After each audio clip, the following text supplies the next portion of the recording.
Buying মাছের recipe. মাছের ভুনা আরও স্পেশাল করতে কি দিয়েছি একবার দেখে নাও। বাইং মাছ নিয়ে হাজির হলাম নতুন আরও একটি মজার মাছের রেসিপি। আর বাইং মাছের কাঁটা কম থাকায় ছোট বড় সবাই পছন্দ। মাছ ভুনা সবাই কম বেশি করে নিতে পারেন, তবে আমিও আজকে মাছের ভুনাকে আরও স্পেশাল করতে একটা স্পেশাল মশলা ব্যবহার করেছি। আমার মতো এভাবেও মশলাটাকে আরও মজাদার করতে তোমরাও এই মশলা দিয়ে ভুনা করে খেতে পারো। আরও রান্না করে আমাকে কমেন্ট করে জানাবে। হাই গাইস, আসসালামু আলাইকুম, welcome back to my channel. কেমন আছো তোমরা সবাই? আশা করি ভালো আছো। আল্লাহর রহমতে আমি অনেক ভালো আছি। তো গাইস, আজকে আমি তোমাদেরকে বাইং মাছ ভুনার রেসিপি করে দেখাবো। দেখো, এখানে 3টা বাইং মাছ আছে। তো এগুলোকে আমি পরিষ্কার করে কেটে একেবারে ছিলে সাদা করে তারপরে কিন্তু এই মাছটাকে আমি রান্না করব। তো দেখো, একেবারে ছিলে পরিষ্কার করে কিন্তু মাছটা আমি নিয়ে নিছি, খুব ভালো করে ফ্রেশ করে ধুয়ে। তো ভিডিওটি ফার্স্ট থেকে লাস্ট পর্যন্ত দেখতে থাকো, আশা করি ভালো লাগবে। আর ভালো লাগলে প্লিজ একটি লাইক আর একটি সাবস্ক্রাইব করে পাশে থাকবে। তো দেখো, মাছগুলোকে এভাবে ছিলে তারপরে রান্না করলে কিন্তু খেতে খুবই অসাধারণ লাগে। আর এখানে আমি পেঁয়াজ বাটা নিয়েছি, আর এখানে আছে নারকেল বাটা, আর এখানে হচ্ছে জিরা বাটা। তো এভাবে করে কিন্তু আমি কাঁচা মশলাগুলোকে বেটে নিছি শিলপাটায়। আর কাঁচা মশলা বেটে নিলেই কিন্তু ভালো হয়। তো এখানে পেঁয়াজ বাটাটা আমি দিয়ে দিছি তেলে, আর তেলের সাথে খুব ভালো করে আমি এই পেঁয়াজটাকে ভেজে নেব। আর তোমরা যারা নারকেল দিয়ে এখনও এই বাইং মাছটা খাওনি তারা অবশ্যই কিন্তু নারকেল দিয়ে এই মাছটা খাবে। তো এই মাছে কিন্তু নারকেলটা দিলে সবচেয়ে বেশি টেস্ট হয়। তো পেঁয়াজটা দেওয়ার পরে কিন্তু তেলের সাথে আমি একটু ভেজে নেব, যেহেতু বাটা পেঁয়াজ। তো তেলের সাথে ভেজে নিলে দেখবে খুব সুন্দর একটা ফ্লেভার বের হয়। তো দেখো, তেলের সাথে কিন্তু আমি একেবারেই ভাজা ভাজা করে নিছি। তো এই পর্যায়ে আমি অ্যাড করে দিব আদা রসুন বাটা। আর আদা রসুন বাটাটা দেওয়ার পরে কিন্তু আমি একটু ভেজে নেব।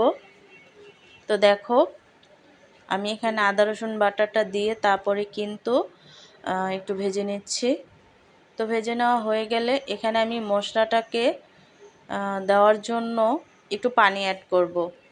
আর পানিটা দেওয়ার পরে কিন্তু খুব ভালো করে নেড়ে চেড়ে তারপরে কিন্তু মিক্স করে নেব।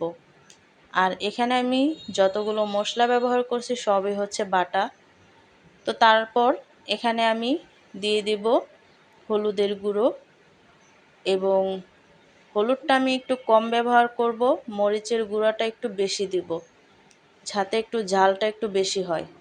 তো এখানে আমি মরিচের গুঁড়োটা একটু দিয়ে দিচ্ছি। আর ঝালটা কিন্তু তোমরা যেমন ঝাল খাও তেমনই দিবে। তো দেখো, মরিচের গুঁড়োটা দেওয়ার পরে কিন্তু আমি খুব ভালো করে নেড়ে চেড়ে নিচ্ছি।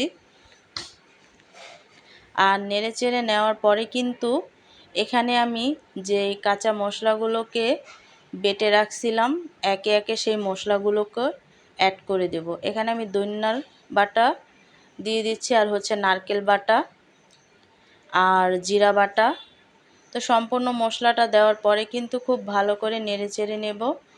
আর এই নারকেল বাটাটা কিন্তু অবশ্যই ব্যবহার করবে। এই নারকেল বাটাটা দিলে কিন্তু এই বাইং মাছটা খেতে খুবই অসাধারণ হয়। তো সবগুলো মশলা দেওয়ার পরে আমি খুব ভালো করে নেড়ে চেড়ে তারপরে কিন্তু ভেজে নেব।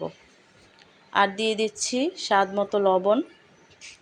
তো লবণটা দেওয়ার পরে কিন্তু আমি এখানে দিয়ে দিচ্ছি কাঁচামরিচ। কাঁচামরিচটা দিয়ে খুব ভালো করে মশলাটাকে একেবারেই তেলের সাথে ভেজে নেব, যেহেতু কাঁচা মশলা। তো তেলের সাথে কিন্তু একেবারেই ভাজা ভাজা করে নিতে হবে। তো তেলের সাথে ভাজা ভাজা করে নেওয়ার পরে এই পর্যায়ে আমি এখানে অ্যাড করে দিচ্ছি যে মাছগুলো আমি ফ্রেশ করে ধুয়ে রাখছিলাম। তো সেই মাছগুলো কিন্তু অ্যাড করে দিচ্ছি। তো একে একে অ্যাড করে দেওয়ার পরে কিন্তু আমি খুব ভালো করে মশলার সাথে মাছগুলোকে মিক্স করে নেব। তো দেখো, একেবারে কিন্তু এই মাছগুলোকে আমি মশলার সাথে মিক্স করে তারপরে কিন্তু একটু কষিয়ে নেব, যেহেতু মাছটা একটু কষিয়ে নিতে হয়। তো তো খুব ভালো করে নেড়ে চেড়ে তারপরে কিন্তু আমি মাছটাকে কষিয়ে নেব। আর তোমরা চাইলে কিন্তু এভাবে বাটা মশলাটা ইউজ করতে পারো, সেক্ষেত্রে কিন্তু তরকারিটা খেতে অসাধারণ হয়। তো দেখো মাছটা কষানোর পরে কিন্তু তেলটা বের হয়ে গেছে। তো এখানে একেবারে মাখা মাখা হয়ে গেছে তরকারিটা, আর এভাবেই কিন্তু তরকারিটা ভালো লাগে।